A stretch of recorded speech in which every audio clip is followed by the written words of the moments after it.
कृष्णा राधे राधे। कार्तिक मास की सभी माता बहनों को हार्दिक बधाई हो। कार्तिक का महीना शुरू हो गया है, तो आज आपने सुनेंगे माता सीता की कहानी। इस कहानी को पूरे महीने सुनने से घर में अन्न के भंडार भर जाते हैं और हमारे समस्त मनोकामनाएं पूर्ण होती हैं, जिससे हमारा जीवन सुखी और संपन्न हो जाता है। हर व्यक्ति को अपने जीवन में कार्तिक स्नान अवश्य करना चाहिए। कार्तिक मास को शास्त्रों में पुण्य मास कहा गया है। पुराणों के अनुसार जो फल सामान्य दिनों में हजारों बार गंगा स्नान करने से मिलता है तथा प्रयागराज में कुंभ के दौरान गंगा स्नान करने से मिलता है, वही फल कार्तिक माह में सूर्य उदय से पहले किसी भी नदी या सरोवर में या फिर घर पर ही स्नान करने के पानी में थोड़ा सा गंगा जल मिलाकर स्नान करने से पुण्य की प्राप्ति होती है। शास्त्रों के अनुसार कार्तिक मास स्नान की शुरुआत शरद पूर्णिमा से होती है और इसका समापन कार्तिक पूर्णिमा को होता है। पद्म पुराण के अनुसार जो व्यक्ति पूरे कार्तिक माह में सूर्य उदय से पहले स्नान करते हैं और भगवान श्री हरि विष्णु की पूजा करते हैं और तुलसी में रोजाना एक दीपक जलाते हैं, उन सब पर भगवान विष्णु की असीम कृपा बनी रहती है। पद्म पुराण की कथा के अनुसार कार्तिक स्नान और पूजा से ही सत्यभामा को भगवान श्री कृष्ण की पत्नी होने का सुख सौभाग्य मिला था। एक बार कार्तिक मास की महिमा जानने के लिए कुमार कार्तिक ने भगवान शिव से पूछा कि कार्तिक मास को सबसे अधिक पुण्यदायी महीना क्यों माना जाता है। तो इस पर भगवान शिव ने कहा कि नदियों में जैसे गंगा श्रेष्ठ है और भगवानों में विष्णु श्रेष्ठ हैं, उसी प्रकार महीनों में कार्तिक का महीना सबसे श्रेष्ठ है। इस महीने में भगवान श्री हरि विष्णु जल के अंदर निवास करते हैं, इसीलिए इस महीने में नदियों और तालाबों में स्नान करने से और विष्णु भगवान की पूजा करने से अनंत फलों की प्राप्ति होती है। जब भगवान श्री हरि विष्णु ने श्री कृष्ण रूप में अवतार लिया था, तब रुक्मणी और सत्यभामा उनकी पटरानी थी। सत्यभामा पूर्व जन्म में एक ब्राह्मण की पुत्री थी। युवा अवस्था में एक दिन उनके पति और पिता की एक राक्षस ने हत्या कर दी, तो कुछ दिनों तक वह ब्राह्मण की पुत्री रोती रही और फिर उसने अपने आप को संभाला और विष्णु भगवान की भक्ति में खुद को समर्पित कर दिया। वह सभी एकादशियों का व्रत रखती थी और कार्तिक मास में नियम से सूर्य उदय से पहले स्नान करके भगवान विष्णु और तुलसी जी की पूजा किया करती थी। बुढ़ापा आने पर जब एक दिन ब्राह्मण की पुत्री कार्तिक स्नान के लिए गई और गंगा में डुबकी लगाई, तो उसे बुखार आ गया और वह बुखार से बुरी तरह से कांपने लगी और गंगा तट पर ही उसकी मृत्यु हो गई। उसी समय विष्णु लोक से एक विमान आया और ब्राह्मण की पुत्री का दिव्य शरीर विमान में बैठकर विष्णु लोक को पहुंच गया।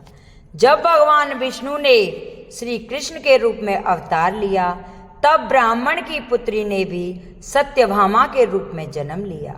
कार्तिक मास में दीपदान करके के कारण सत्यभामा को सुख और संपत्ति प्राप्त हो गई। नियमित तुलसी में जल अर्पण करने के कारण सुंदर काया मिली। शास्त्रों के अनुसार कार्तिक मास में किए गए दान पुण्य का फल व्यक्ति को अगले जन्म में अवश्य प्राप्त होता है। तो आज आपने सुनेंगे माता सीता की कहानी, जो कार्तिक स्नान करके अवश्य सुननी चाहिए। सीता माता की कहानी के साथ साथ कई कहानियां प्रचलित हैं, उन्हें भी कार्तिक स्नान के दौरान अवश्य सुननी चाहिए। जो 1 महीने तक नियमित से इन कहानियों को नहीं सुन सकती हैं, वह 21 दिन तक अवश्य सुने।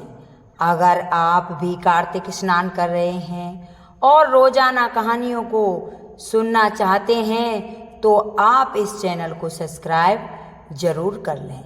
साथ ही नीचे बेल आइकन का भी बटन प्रेस कर दें ताकि रोजाना चैनल पर प्रस्तुत होने वाली कहानियों को आप सुन सकें।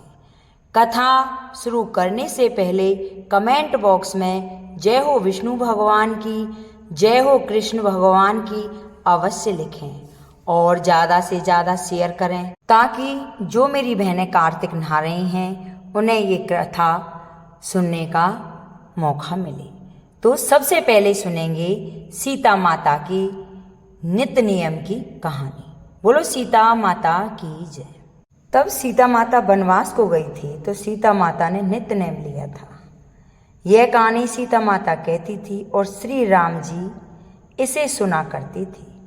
एक दिन श्री राम भगवान को किसी काम के लिए बाहर जाना पड़ गया तो सीता माता कहने लगी कि भगवान, मेरा तो 12 वर्ष का नित्य नेम है, अब आप बाहर जाएंगे तो मैं अपनी कहानी किसे सुनाऊंगी।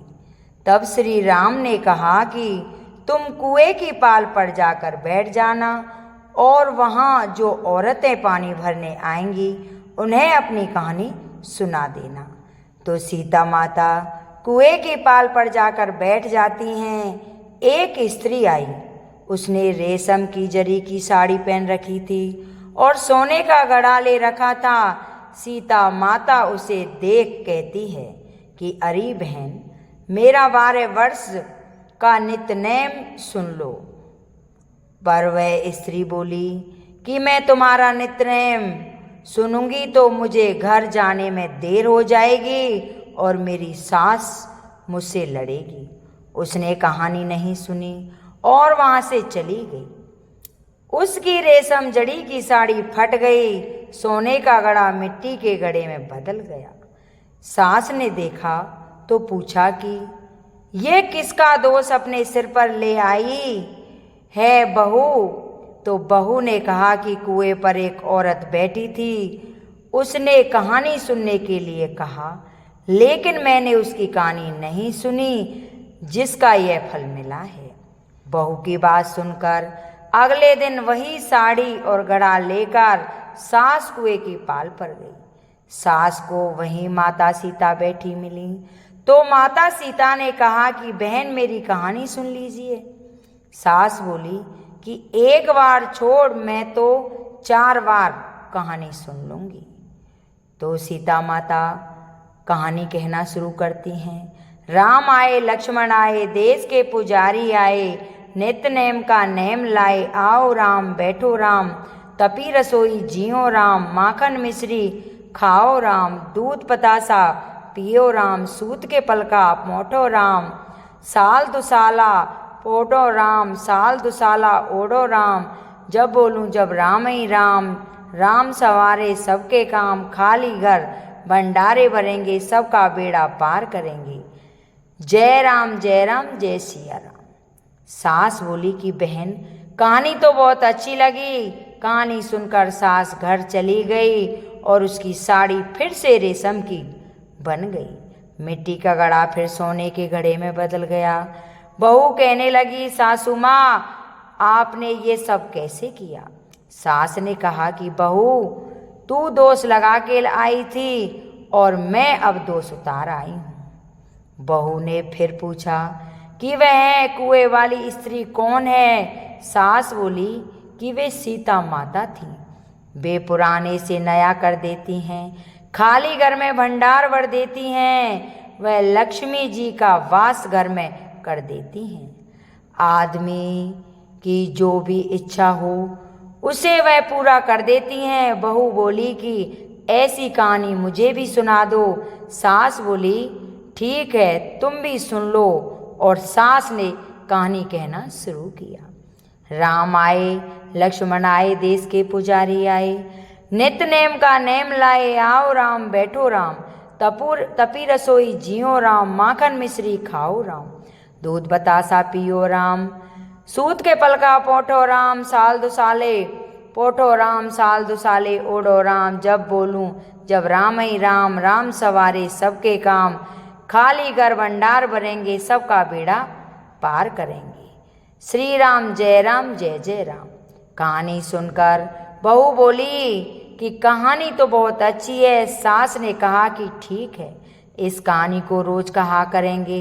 अब सास बहू रोज सवेरे उठती, नहाती धोती और पूजा करने के बाद नित्य नेम से सीता माता की कहानी कहती। एक दिन उनके यहाँ एक पड़ोसन की औरत आई और बोली कि बहन जरा सी आँच देना। तो वह बोली कि आँच तो अभी हमने जलाई नहीं है।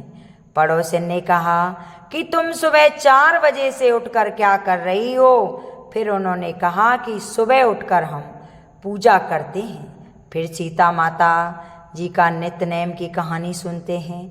पड़ोसन ने उसकी बात सुनकर कहा कि सीता माता की कहानी कहने से तुम्हें क्या मिला? तो वह बोली कि इनकी कहानी कहने से घर में भंडार बढ़ जाते हैं, सारे काम सिद्ध हो जाते हैं, मन की इच्छा भी पूरी होती है। पड़ोसन कहती है कि बहन ऐसी कहानी तो मुझे भी सुना दो। फिर वह बोली ठीक है, तुम भी यह कहानी सुन लो। राम आए, लक्ष्मण आए, देश के पुजारी आए, नित्य नेम के नेम लाए, आओ राम बैठो राम, तपी रसोई खाओ राम, माखन मिश्री खाओ राम, दूध बतासा पियो राम, सूत के पलका मोठो राम, साल दुसाला पोठो राम, साल दुसाला ओढ़ो राम, जब बोलूं जब राम ही राम, राम सवारे सबके काम, खाली घर भंडार भरेंगे, सबका बेड़ा पार करेंगे। श्री राम जय जय राम।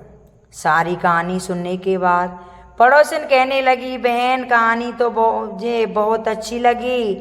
अब वह पड़ोसन भी नित्य नेम से सीता माता की कहानी कहने लगी। कहानी कहने से सीता माता ने पड़ोसन के भी भंडार भर दिए, तो पूरे मोहल्ले में नित्य नेम की कथा चल पड़ी। हर किसी के यहाँ सीता माता की नित्य नेम की कहानी सुनने लगी और सभी की मनोकामना पूरी होने लगी।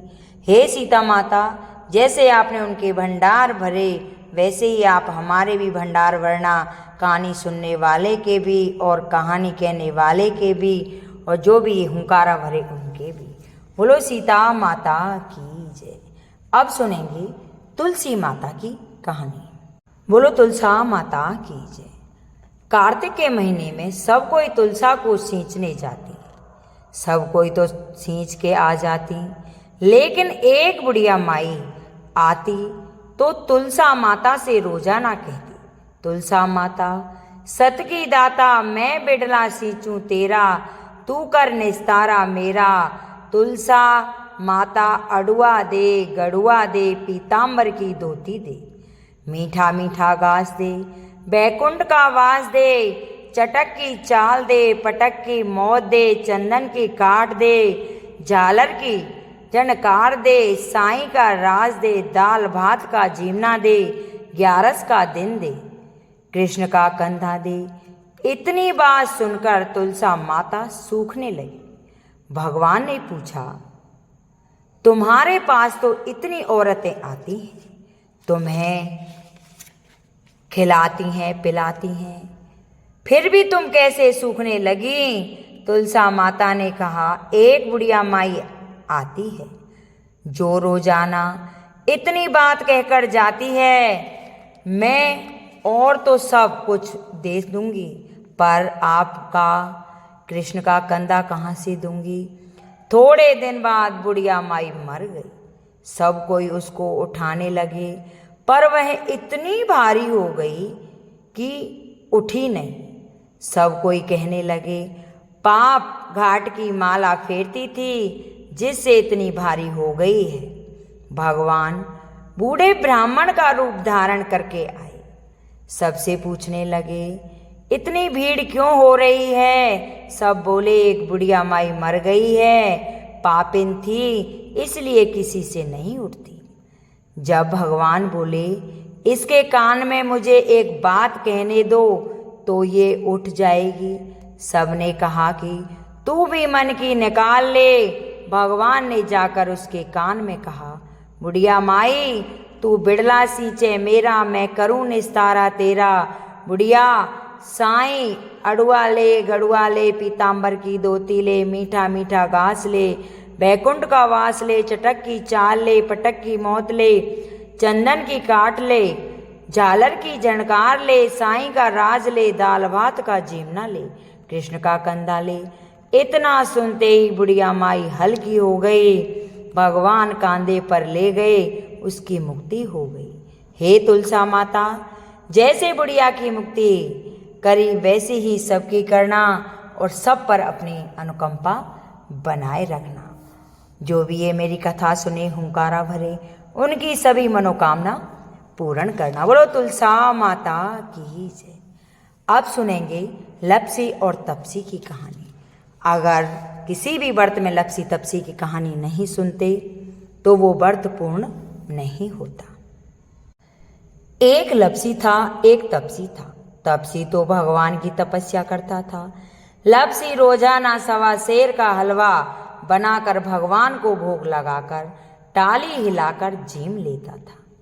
एक दिन दोनों में झगड़ा हो गया। लप्सी बोला मैं बड़ा, तपसी बोला मैं बड़ा, क्योंकि मैं भगवान की तपस्या करता हूँ। तब नारद जी बोले कि तुम्हारा फैसला मैं करूँगा। दूसरे दिन तपसी नहाकर आने लगा तो नारद जी ने 1.25 करोड़ का मुद्रा तपसी के आगे गिरा दिया। इतने में नारद जी आए और दोनों को अपने पास बिठाया। दोनों पूछने लगे कि कौन बड़ा है। तब नारद जी ने तपसी से कहा, अपना पाँव हटाओ। पाँव हटाते ही मुद्रा निकल आया। तब नारद जी बोले, मुद्रा चुराने से तेरी तपस्या भंग हो गई है, इसलिए लप्सी बड़ा है। तपसी कहने लगा, मुझे मेरी तपस्या का फल कैसे मिलेगा? नारद जी बोले, तेरी तपस्या का फल कार्तिक नहाने वाले देंगे। सब कहानी कहकर तेरी कहानी नहीं कहेंगे तो कार्तिक का फल तुझे मिलेगा। धोती देकर अंगोछा नहीं देवे, सीधा देकर दक्षिणा नहीं देवे, ब्राह्मण को जमाकर दक्षिणा नहीं दे